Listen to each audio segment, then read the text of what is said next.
Puji Tuhan, kita pertama-tama kita patut bersyukur karena bangsa kita di tengah-tengah tantangan global, di tengah-tengah resesi, tengah-tengah perubahan sosial dan sebagainya, masih bisa menunjukkan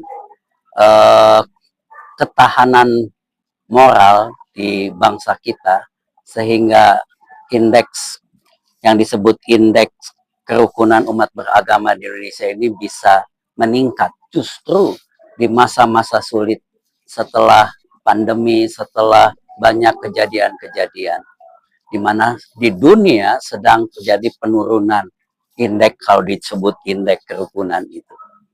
Saya juga setuju dengan penegasan Menteri Agama bahwa pencapaian ini jangan dilihat secara statistik angka saja, tetapi ini harus dimaknai sebagai panggilan moral kepada seluruh umat beragama di Indonesia untuk lebih lagi membuktikan bahwa dalam kehidupan sehari-hari angka itu memang gambaran yang sesungguhnya tentang kehidupan beragama di Indonesia.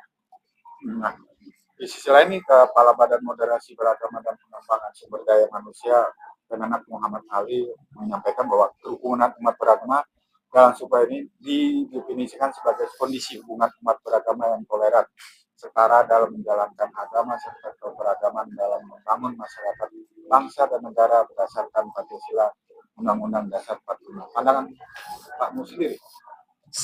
Sangat setuju dengan pendapat beliau bahwa pernyataan beliau itu sungguh komprehensif dan sangat konseptual.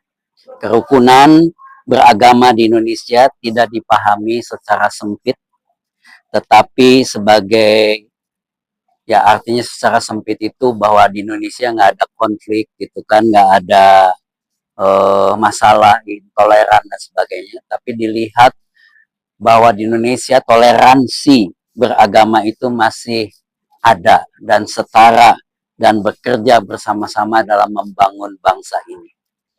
Nah, kamu melihat sampai saat ini di kepemimpinan Prabowo, bagaimana kamu melihat akan toleransi, kesetaraan dan kebersamaan dalam Bhinneka Tunggal Ika saat ini, apakah sudah terpenuhi? Ini adalah satu proses panjang, ya, yang harus diajarkan dari generasi ke generasi. Tetapi kita melihat dari zaman ke zaman, sesungguhnya Indonesia itu mencerminkan kebinekaan Tunggal Ika itu begitu baik. Negara dengan kepulauan yang begitu banyak dan juga suku bangsa yang begitu beragam, bahasa yang begitu beragam, bisa hidup berdampingan dengan damai, dibuktikan dengan NKRI bisa berulang tahun kemerdekaan yang ke-80, itu juga satu bukti bahwa Bhinneka Tunggal Ika di Indonesia ini berhasil. Jadi sesungguhnya bukan kepemimpinan Presiden A, B, C, tetapi masyarakat Indonesia itu sesungguhnya adalah masyarakat yang sudah menjalankan yang namanya Bhinneka Tunggal Ika. Kalaupun ada hal-hal yang memecah belah bangsa ini, itu pasti ada unsur-unsur provokator dari luar, bukan dari akar dari masyarakat Indonesia itu sendiri.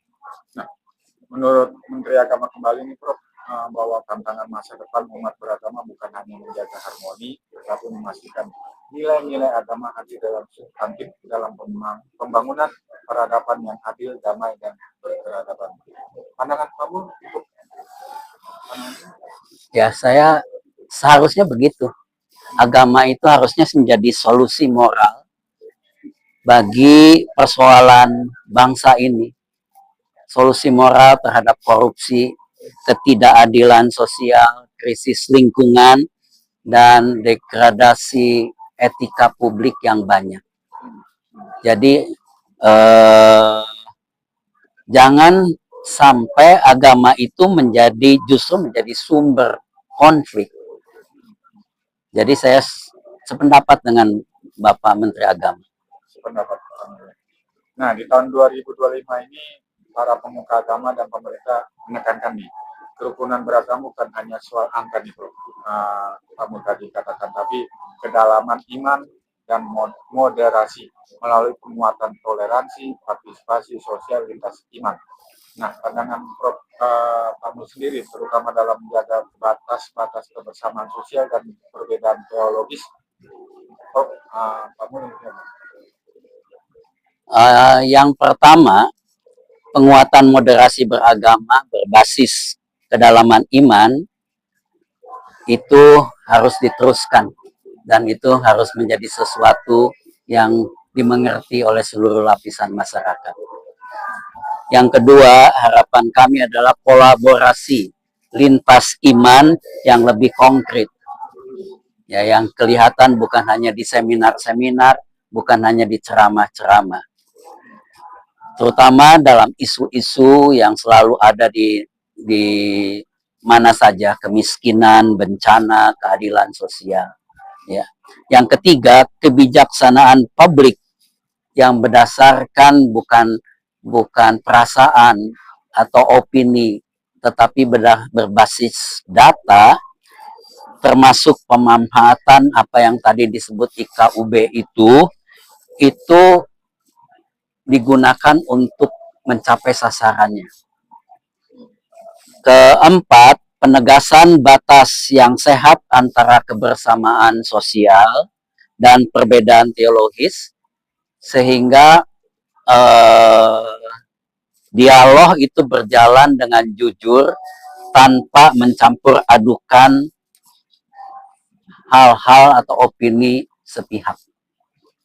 Dengan demikian, kita harapkan indeks itu di tahun 2026 bisa naik lagi.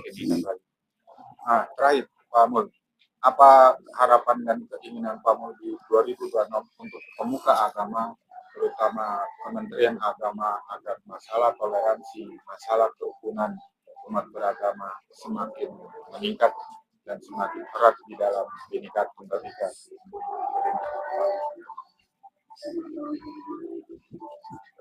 Kita di masing-masing agama lebih mendekatkan diri kepada Sang Pencipta, kepada Tuhan yang kita percaya.